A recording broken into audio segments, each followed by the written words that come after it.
Hello everyone, I'm Sugrin here. Hope everyone has been doing well. Been unable to get into it again last weekend. For all manners of reasons, doesn't really matter why. I've this weekend I've come back with a new topic. Something to dig into. Also for those who have noticed, yes, been exercising a little, so I wasn't wearing my vest today. But that's all by the wayside, that doesn't matter.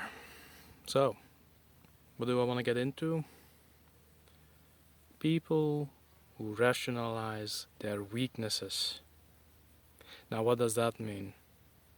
Basically means that they find excuses to not improve themselves. And that is, someone's personal choice. They can do that if they wish to. That's, in and of itself, it's neither here nor there to me. But it's very unfortunate that in today's society, such people still find that they then have a claim to make demands of others who do work on themselves.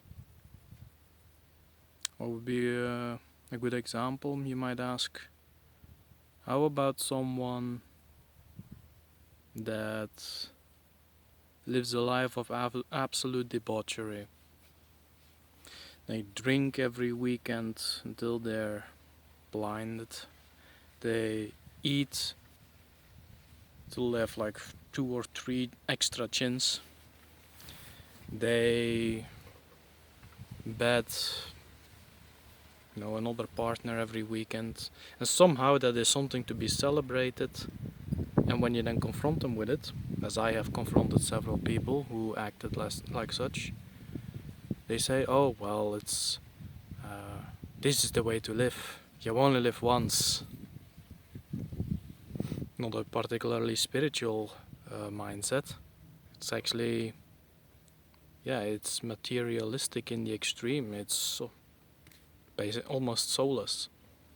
And again, people can do that if they want to. But here is something where I find it a bit shameful. It's not so much debauchery in and of itself, which can be damaging enough to someone on a personal level, and the partners involved if there are any, or friends and family, that otherwise would depend on you, but you are throwing your resources and energy and time at useless things. I would argue that such people then shouldn't really complain with those who do work on themselves, or look down on those who hold themselves to different standards. I don't want to get too personal or anecdotal, but I have had instances where I get called as, just a weird fellow, to put it politely. Why? Because I do not drink every evening, or or even every weekend. I am not interested in having, at the end of my life being able to say, oh, I had over 400 partners. I have no interest in, having a gut that hangs over my belt. All this petty pleasure seeking there. It's just not on any of my interests. I don't think most people even want that. Sure, a bit of drinking, a bit of lovemaking, a bit of eating something finer. That's all well and good, but it has to be balanced out, right? And then these people say that, when you confront them with, okay, well, if you do that, but now you're complaining that you're getting fat, or your liver is busted, or your eyes are a mess, you can barely see anymore, or you have some some diseases, or even worse, you're now expecting a child.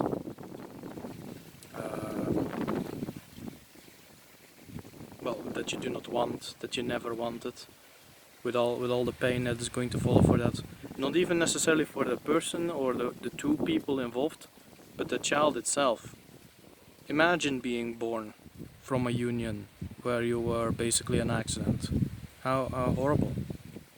Why isn't that brought up more in society? Why must the discussion be about, well, yeah, always politicized nonsense is what these discussions tend to be about. Where's the talk about the humanity of things?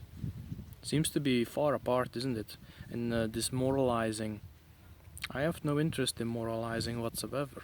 What I find acceptable or unacceptable, that's for me just a way to determine who my friends are going to be in life. Who the people are going to be in life who are going to do things for, and those who I am not going to do things for. But there are these people who moralize because they want others to do stuff for them or want to do stuff like them. It's kind of a backwards way of looking at things there too. But coming back to rationalizing weaknesses. So these people then say, "Oh well, I've been raised this way, or I just need it. I need it so much. I want it so much. Whatever excuse it's gonna be then."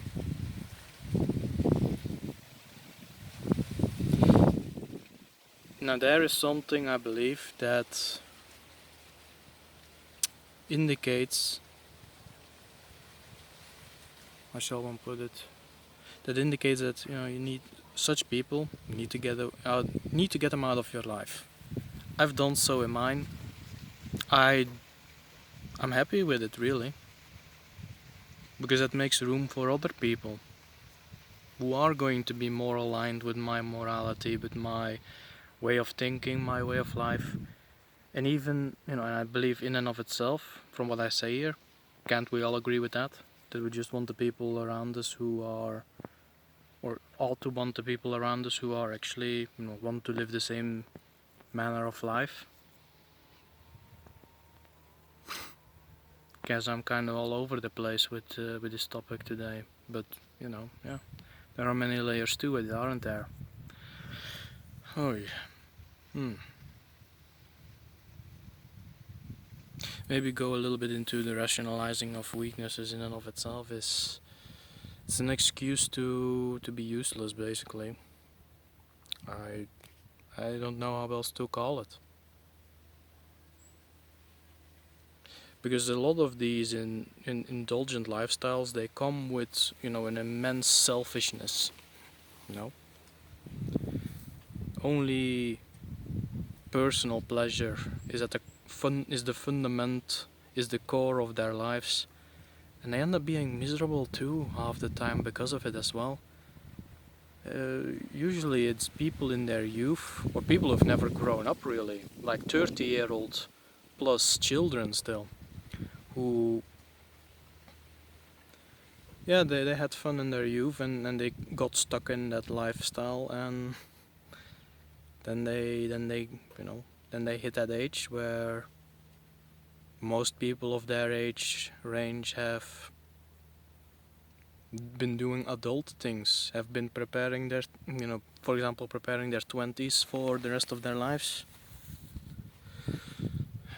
As best as you can do that in this society. I'm not saying that, if you prepare from your 20s and then you're 30, life is set for you. No, of course not. That's how it should be. In a just society, that would be the norm. And it only would be like by grave accident or what have you that it wouldn't work out. But that's, yeah.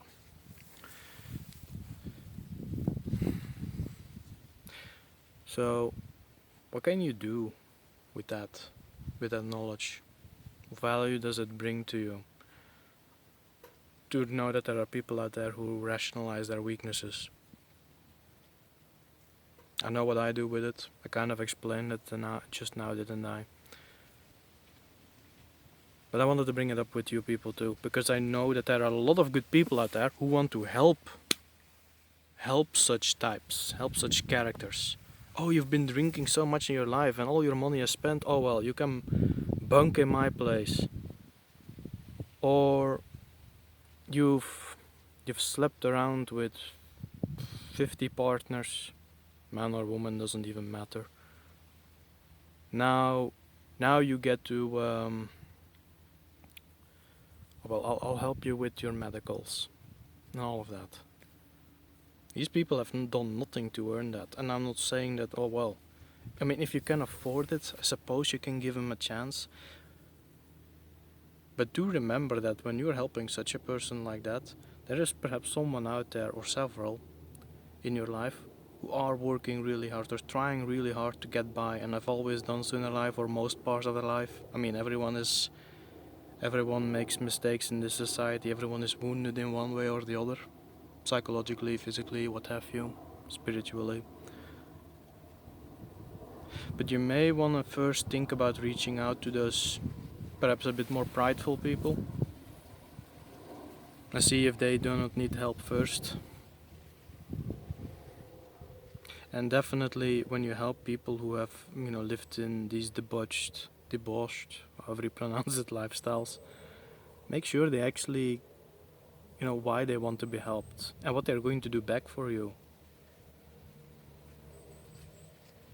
I think that's also very important. Just helping people.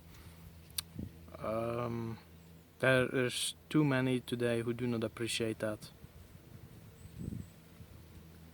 You can spend days, weeks, months trying to fix their lives for them, and even when it then succeeds, they say bye bye, thank you. But if you get a thank you, and they go right back into the habits that led them there. And no worries, they'll be back in a few years or a few months.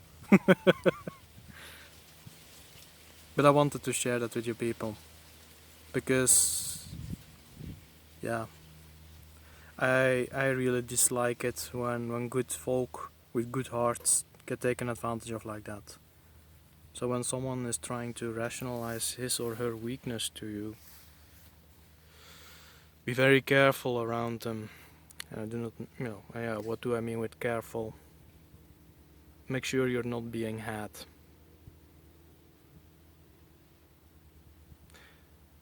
Yeah, because at the end of the day, there are people who have been put in society, in situations that made them go into, that made them do questionable things, I suppose. But then seeing if they try to get out of it, if they want to be better. That's the difference between someone who, wallows in weakness, who wallows in questionable behavior, wallows in self-pity. I think self-pity is a very good way to see if someone is worthwhile having in your life or not. Because at the end of the day, if someone doesn't like him or her, if someone doesn't like himself, if someone doesn't like herself, they are incapable of liking anyone else. Because they are too busy in their own minds with all manners of issues, I suppose.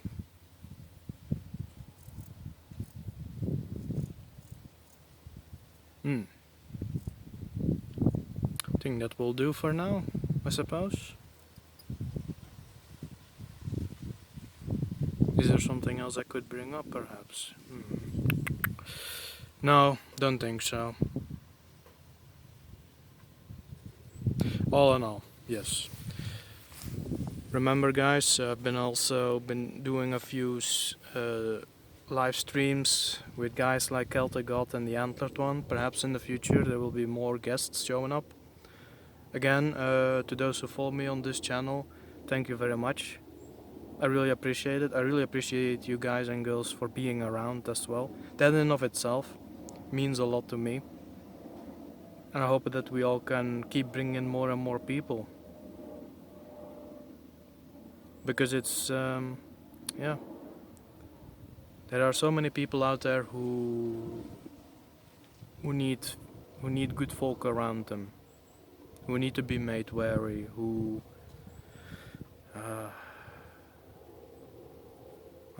I'm gonna leave it there. And so we're going to sign off. You all have a good one, and bye bye.